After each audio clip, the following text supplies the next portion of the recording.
Hey guys, আজকে হচ্ছে একটা প্রোগ্রাম আছে।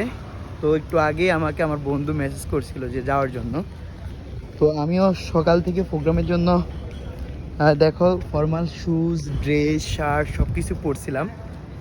বাট একটু আগে জানতে মানে 1 ঘন্টা আগে জানতে পারি যে আমাদের যেই প্রোগ্রামটা হবে সেটা প্রেশারসদের কোনো অ্যালাউড না। তো তাই কী করলাম, আমি আমার ড্রেস চেঞ্জ করে ফেলেছি।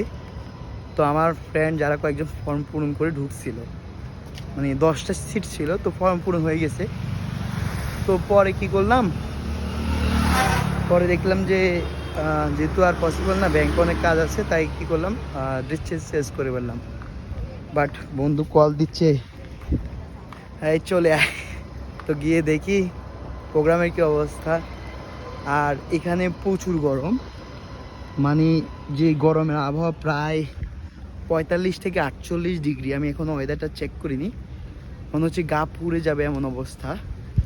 আসলে প্রবলেমটা কেন বেশি হয়, ক্লাসের মধ্যে 4 থেকে 5টা এসি চলে প্রত্যেক ক্লাসেই, আর যার কারণে এই ক্লাসের মধ্যে ঠান্ডাও প্রচুর লাগে। কিন্তু ওই যে ঠান্ডার মধ্যে থেকে এরপরে বাইরে বের হওয়ার পর সত্যি যে গরম অনুভূত হয় সেটা অল্প হলে কিন্তু অনেক বেশি। কিন্তু এখানকার আবহাওয়া তো এমনি নর্মালি বেশি। তো চলো আর এই রোদে কথা না বাড়িয়ে প্রোগ্রাম রুমে যাওয়া যাক, এটা একটু দূর। ওকে, বাই বাই, দেখা যাক। বাই না, প্রোগ্রাম রুমে গিয়ে দেখা হচ্ছে।